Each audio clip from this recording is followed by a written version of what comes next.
Good morning, my lovelies, and welcome to a fairly bright, slightly misty,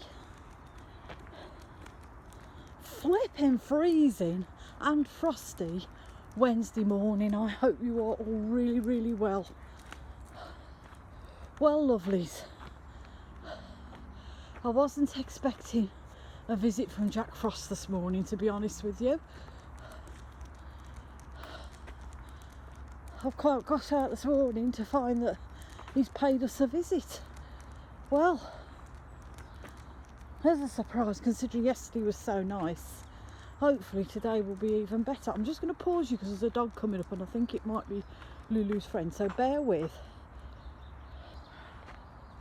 Hello, lovely. Sorry about that, back again. No, it wasn't her friend. It was another Labrador that looked like her friend. Right, okay, let's continue. So today, got a little surprise on. Due to popular demand, I have decided to resurrect Wild Women Wednesday, because there's quite a few people that have said how much they've enjoyed it, and I only ever got halfway through it. I didn't really complete it, so I thought, well, let's crack on and do Wild Women Wednesday and we'll finish it off. So today, lovelies, I thought we would have a look at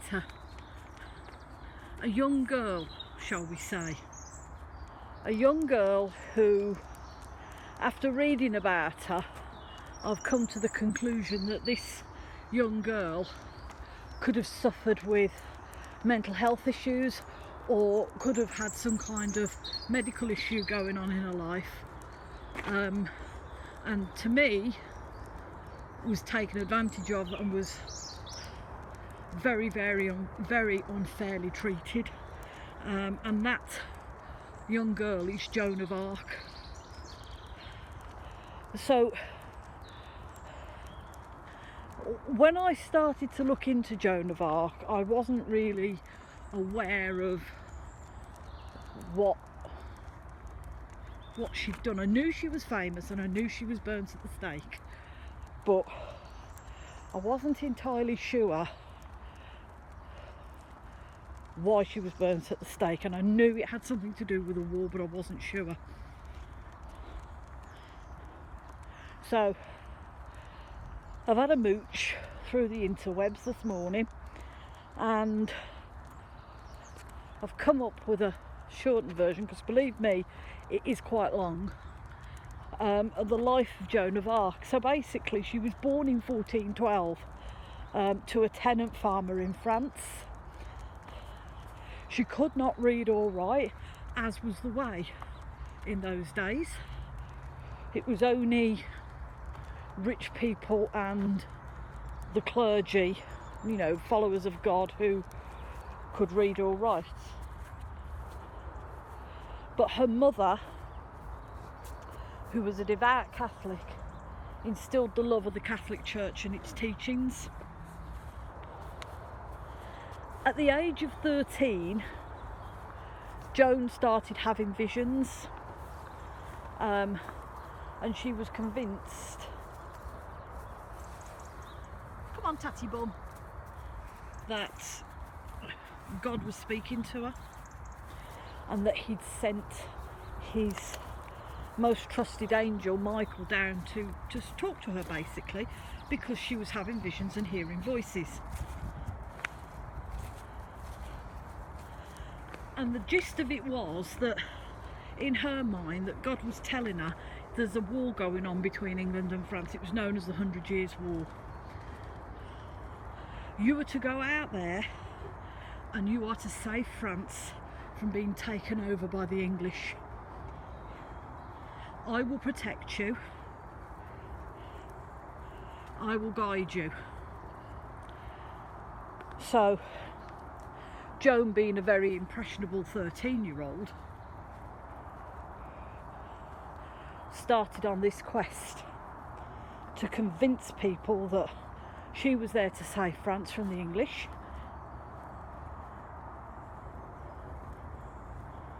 and that they should listen to her because God was going to help her do it. She's best known for cutting her hair short and wearing boys' clothes. And I think she did that to try and make people take her seriously, because obviously they, oh, she's a woman, you know, she's a girl, what was she know? And she was so, not het up, not that word, what am I looking for? So driven into going into battle because, you know, God told her to, that she'd do anything possible. So she cut her hair and started wearing men's clothes and armour.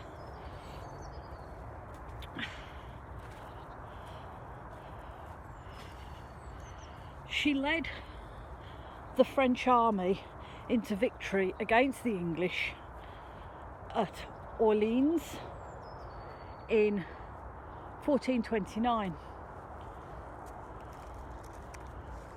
As the war continued, obviously places are taken, places are, you know, captured, and places are taken back. She couldn't stop. She couldn't liberate Paris from the English. And as a result, she was captured by the Duke of Burgundy's men, which were English sympathisers with France, and jailed for more than a year.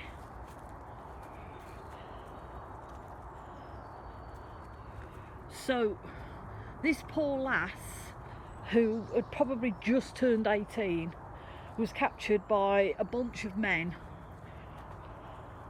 who were convinced that it was her fault and threw her in prison. She was charged with, listen to this, heresy, witchcraft and violating the divine, i.e. dressing like a man. Because, you know, back in them days it was not allowed for women to dress as men. Women had to be seen as women. To be honest, my personal view, they were looking for a scapegoat because things weren't going their way, the shit had hit the fan, and they were looking for somebody to blame.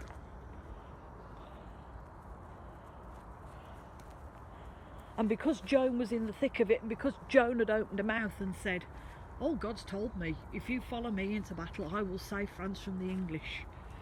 We will be liberated. And because she made these statements, they blamed her for it. After being found guilty, she was burned alive at the stake in 1431 at the age of 19. 19. It's you know, you're not even coming into adulthood, are you? You're still a child at 19. You've not seen the world. Well, Joan had seen the world, but most 19-year-olds these days, you know, they can't even work a microwave, let alone go bouncing into battle. And they burnt her twice at the stake. Now, they did this to make sure that nothing of her body remained, so that trophy hunters and relic hunters couldn't take any parts of her body, and what was left of her was thrown into the River Seine. In 1456 she was declared a martyr and canonised by the Catholic Church, making her a saint. Here is a young girl who was clearly unwell, maybe suffering with mental health issues and or other medical issues. Now, some people may think that she suffered with some kind of schizophrenia. Some people may think that she suffered with epilepsy, and others think that she suffered with migraines, and this was what brought the visions on.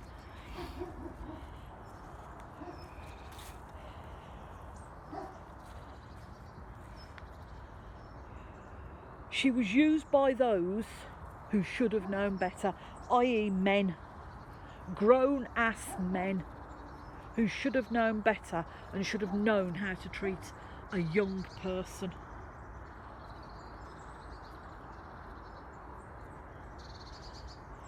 And because things didn't go their way, and because things didn't go the way they wanted to, and because Joan had said, I'll help you, God said I could help you, God said he would help you, she was used as an scapegoat and burned at the stake. Would this happen in today's world? No, it wouldn't. People like that would get help of some sort. They would get help. So yeah, that is the sad, sad story of Joan of Arc, a wild woman who, through no fault of her own, thought she could help France win the war, but ended up being betrayed by people who should have known better. So my lovelies, on this very cold and frosty morning this morning, because my fingers have now gone numb and I can't feel them, we're going to go home for a cup of tea and then we're going to work.